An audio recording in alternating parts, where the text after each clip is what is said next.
hospitalized in Dikelia, a British sovereign base area on Cyprus. It's part of British overseas territory that falls outside of Cypriot jurisdiction. You got moved from Cuba's Little America right into Cyprus's Little Britain. Why Dikelia? The UK and the US remain close allies. The last place Cypher would think to look for you is inside their own system. That's what kept you safe in British military hospital for 9 years. The safest place from a whale is inside its own belly. You were a regular Geppetto. Well, it wasn't Pinocchio who led me out to safety. So who was that guy? Cypher went so far as to attack British territory, burning their own ally. That's how badly they wanted you dead. He said I was in a British military hospital. But the doctor had a Greek accent. They hire locally. Easier to trust them. Dikelia is also home to Greek Cypriots, after all. What about the Turks? They haven't returned to the south. Not yet. The Cyprus dispute is still a long way from resolved. The country is just as split as it was in '74. Turkish Cypriots in the north, Greek Cypriots in the south. Between them, the Green Line, the UN established. And Dikelia sits right on top of it. It does. Part of the buffer zone between the two groups. Another reason it was the perfect place to hide you. Easy to spot any outsiders snooping around. So how do things stand? Now, last year, the Turks declared that the Turkish Republic of Northern Cyprus is an independent state, though it's only Turkey that recognizes it. In the past, the Greeks and Turks lived side by side in the same villages. There are reasons to fight. Those came from the outside. Greece, Turkey, Britain, America, they all had their own stake in pitting the two sides against each other. But once you spark something like this, it's impossible to control. Both sides build up grudges like debt, without the foresight to see that each act of revenge just fans the flames. And then it's too late for other nations to rush in with peace talks. The embers keep on smoldering. Each nation's arrogance only breeds anarchy. The world is paralyzed by this hunger for revenge. Cyprus is no different.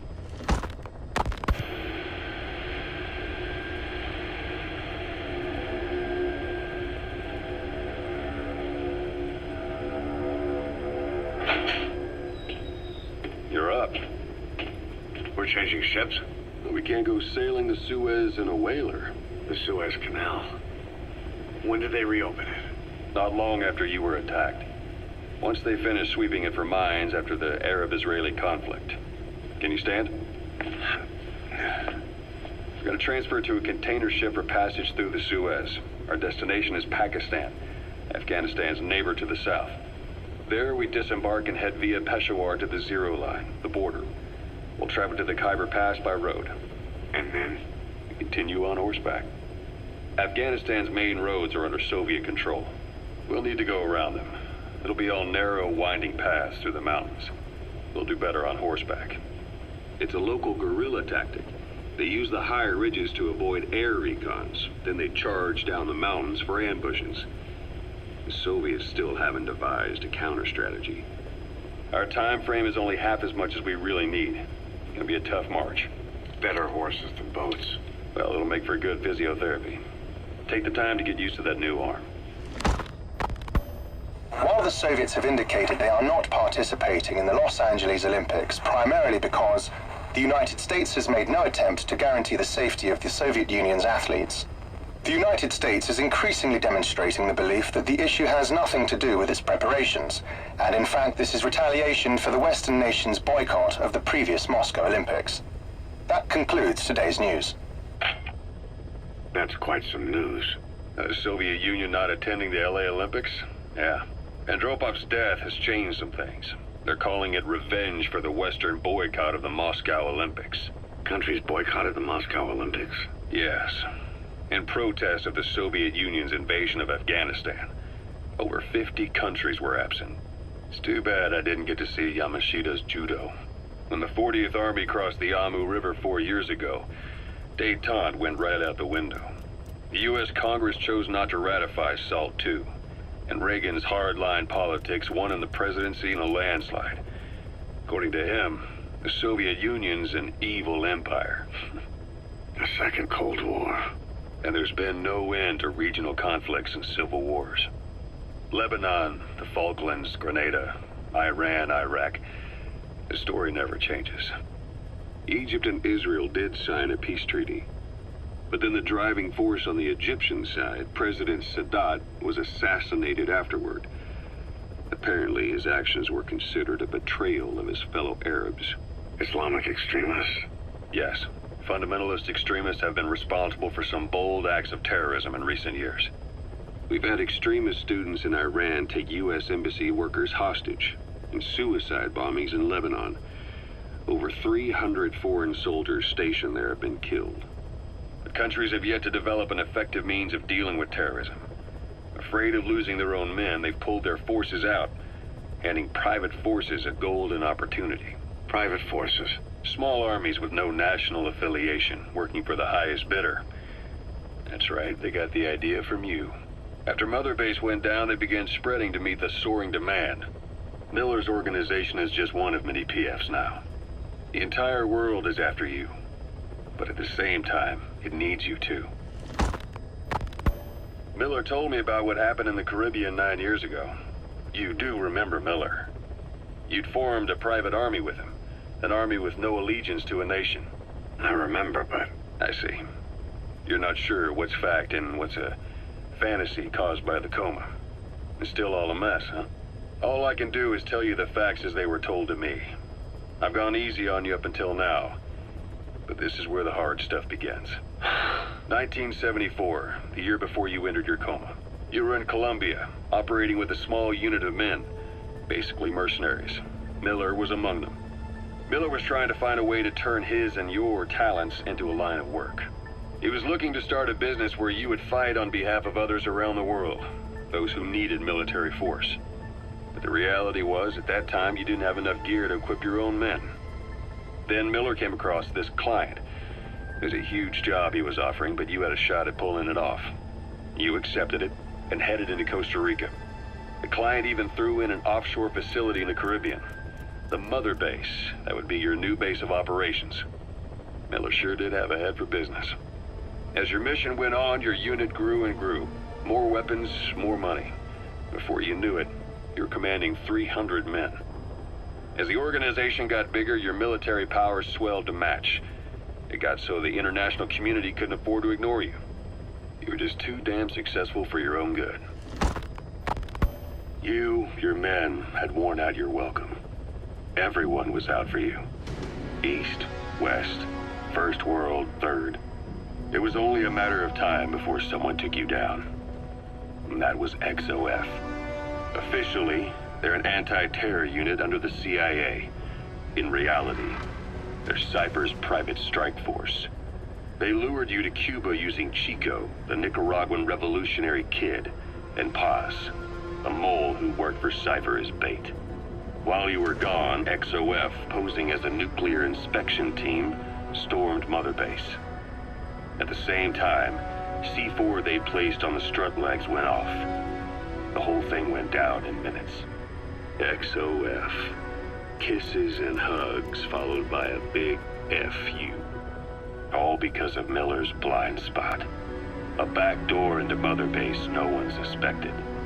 You remember a certain scientist. Huey was responsible for bringing the inspection team on board, giving the enemy a perfect opportunity to hit you at home.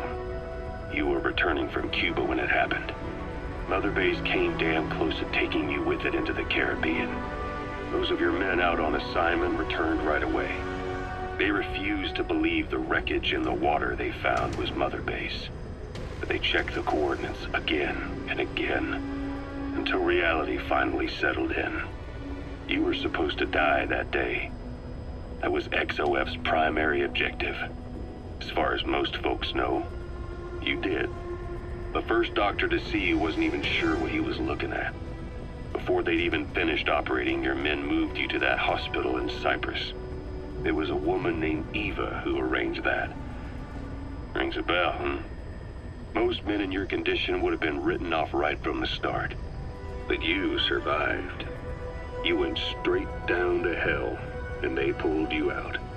Your eye wide open. Full of venom. The days of Naked Snake are long gone. Welcome back, Venom Snake. This world still needs you. Here, Snake, try this on. A prosthetic arm. Yeah, Miller was calling it the arm that wasn't there. The physiotherapy's going well. Your arm's bulked up enough for it to fit. There. Perfect. A little time with it, and it'll work better than the real thing. What do you think? Huh. I can still feel my real arm. Well, you better get used to this one quick. You have any pain? Every now and then. Where? My fingertips. My left fingertips. Sounds like phantom pain. Your brain still remembers your old hand. Yeah. What about your vision? Can you see okay? Yeah, at the moment. Now, the shrapnel in your skull is pressing on your optic nerve. I'm told any hard impact could have an effect on your visual cortex. Yeah. The doctor mentioned that.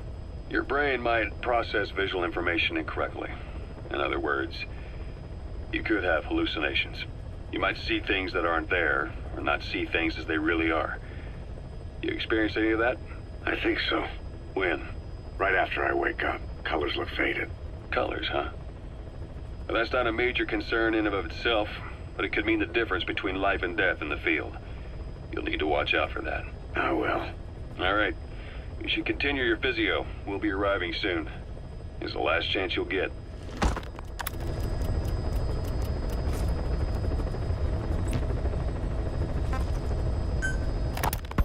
Ocelot. I hear they started calling you Shalashaska in Afghanistan. What's that about? You know the term Sharashka? It's slang for a suspicious, hastily thrown together organization. The word became associated with a type of forced labor facility in the Soviet Gulag system. OKB scientists and engineers who'd been convicted of crimes were sent to a Sharashka for forced R&D. The Sharashkas were supervised by Lavrenti Beria of the NKVD, the secret police, under the official name 4th Special Department. Forced research? That's not very different from what we do here. Diamond Dogs is different. Everyone here believes in you. Regardless of where they came from or why they're here, they revere you. And they're fighting because it was their choice. And if it wasn't, they'd leave? Who knows? That's our reality here, whether it's real or not. If there's another truth, I don't want to know it. All that matters is that's the concept that's taken shape in their heads. The traces of a group ideology, our superstructure, to put it in Marxist terms. All right. Go on. Right. So anyway, at some point the enemy started calling me Sharashka. This was after the war in Afghanistan broke out. While I was keeping an eye on you in that hospital, I was also heading up interrogations here. The men I broke gave up their comrades and families, everything they wanted to protect them most. No real cause for it. I just let myself get caught up in the old Russian pride. And suddenly I received the honor of becoming Special Interrogation Advisor to the forced labor camps. But the more men I interrogated, the more people saw me as just that, the interrogator. It helped cover my real objective of keeping you safe. You went that far for me? Far enough to keep you alive. I ended up being pretty well known among the Afghan guerrillas. Some of them would have seen me on the battlefield, and that's how I got the second half of the name. Shashka. It's a sword, a type of saber from the Caucasus. Russian dragoons and Cossacks carried them into battle. Now, the Russian Empire had a general by the name of Fyodor Arturovich Keller. His bravery earned him the nickname Russia's Greatest Shashka. Someone must have known about that, because somewhere along the line, Shashka got stuck on the end of Sharashka. The guerrillas were using the name amongst themselves, and by the time I got to hearing about it, pronunciation had wound up as Shalashashka. So, half Gulag, half Hero Sword. Is a perfect fit. But you see how rumors and ideas about people can get out of hand fast. Once you create a character and put it out there in public mind, it warps and twists with every baseless rumor. And before you know it, all people see are phantoms. In my case, it works out just fine. I'm plenty used to working under aliases.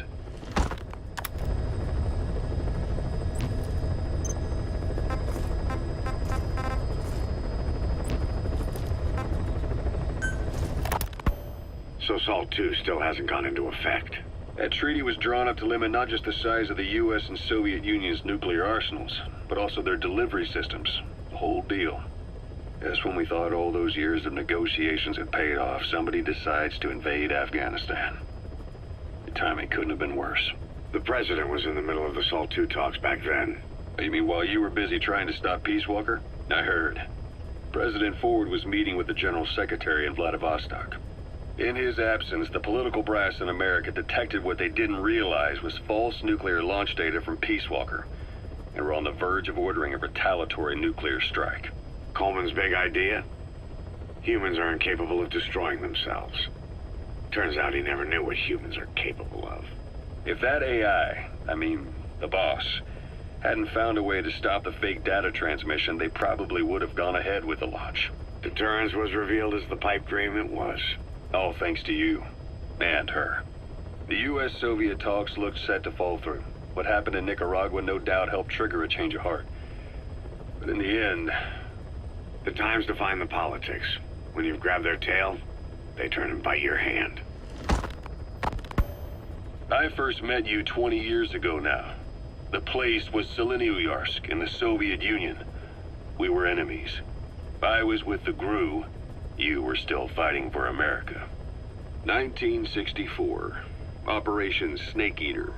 Its objective? The assassination of the legendary soldier known as the Boss. When you returned home successful, they awarded you the title Big Boss. Your CO, Zero, sought to carry on the boss's will by covertly establishing his own organization. You knew the original members from Operation Snake Eater. From America, there was David O, or as he was to you, Major Zero. Donald Anderson, aka Sigint. Dr. Clark, who went by paramedic during the operation. And the fourth, you. From China, there was Eva. And me, Ocelot, from the Soviet Union. 6 in total. To us, government notions of friend and foe were meaningless. As were East and West, we joined forces by our will alone. Our objective was to fulfill the boss's dying wish, to make the world one. And to do it, Zero used the Philosopher's Legacy, the secret war fund you obtained during Operation Snake Eater. This organization would go on to become Cypher. I, on the other hand, was left with the problem. You only recovered half of the legacy. I had to locate the other half myself. When I found the funds, I passed them on to Zero, just as you wanted. I still trusted him in those days. We thought what he was doing was the boss's will, until he started that one project. Les enfants terribles, Zero called it. You parted ways, as did Eva, leaving only Anderson and Clark still with him. I maintained limited contact, although truth be told, we were just keeping tabs on one another. The reason was always you. After you returned to the Army and created Foxhound, you left America. For a time, even I'd lost track of you. I'd imagine Zero did too. You always were the best when it came to hide and seek. Zero created Cypher, an information network to tap into every corner of the globe. Woven together, Cypher's arteries make the world just one big organism. And that's not all. It also monitors the thorn in Zero's side. That's you, tracking your coordinates wherever you might go. The further you strayed from your roots, the larger Zero became. It's as if he was trying to close the gap between you. But before long, he disappeared from public life. Only a few people had direct contact with him. For a time, I was one of them. Then a year after you fell into your coma, he slipped out of sight entirely. Since then, nothing. No photos, no recordings, not even a reliable rumor as to his whereabouts. I tried every method I could think of, but Zero was gone. Freed of his control, his creation, his power continued to grow. Cypher is a great beast, and Zero was its spine. But even without him, it's endured, evolved. But now its body is rotting, riddled with parasites. Parasites like the ones who attacked you, 9 years ago in the Caribbean, and then at the hospital. Cypher's Black Ops Unit, XOF. They learned where you were, and came to wipe the slate clean.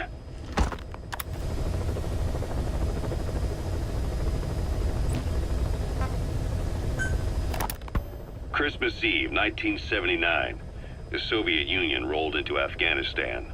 Muslims had revolted against the Soviet-friendly regime established the year before. The DRA forces could no longer contain it themselves, so the Soviets went in to intervene. The Afghan government was powerless and fraught with infighting. They lost the hearts and minds of the people, and that alarmed the Soviet leadership. With the Islamic Revolution happening in Iran, the Soviets felt they had to act fast or risk the spread of Islamic revivalism. A superpower, sending a motorized rifle division against men on horseback with antique rifles. Everyone thought it'd be over in an instant, only it wasn't. Some Muslims made their fight a jihad, a holy war, and began a guerrilla campaign on all fronts. A war of attrition. These fighters call themselves Mujahideen. They're being supported by the West through Pakistan. That's why Miller was involved. He was training them near the Zero Line, sponsored by the CIA. The war has become a nightmare for the Soviet troops stationed here. They thought they'd be headed home in 6 months at the most. Then a year passed. 2 years. Now here we are 4 years on with no exit in sight. Afghanistan has become the Soviet Union's Vietnam. The Soviet troops on the ground want to go home, but at least they have homes to go back to. The Afghans have lost theirs. The Soviets destroy the kishlaks, villages, wherever they can. They burn down homes and fields, fill in wells, turn pastures into minefields. It's created a mass of refugees who fled to Pakistan. If the Mujahideen are fish swimming around the villages, the Soviets will go so far as to dry out their ocean. But this has had a big price. There's bitter resentment among the Afghans, and they're taking out their anger on the soldiers on the front lines. Among the Mujahideen are the Pashtun people. They're fiercely devoted to their code of Badal, or revenge. Soviets they've captured have had their hands, feet, and noses cut off before being left to die at the side of the road, just to show their comrades what they're capable of. Friendlies who come across them can do nothing but put them out of their misery. Then they burn down another village in retaliation. And the cycle of vengeance goes on.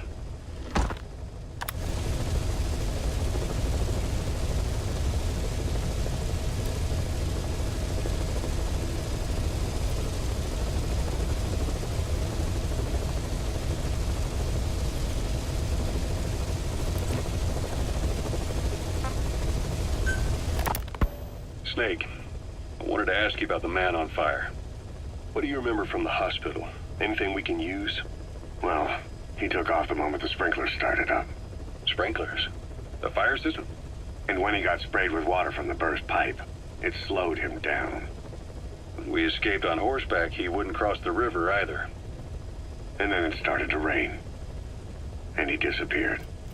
Water against fire. Is it that simple? I mean, it makes sense. It's just hard to believe it would work on a guy like that.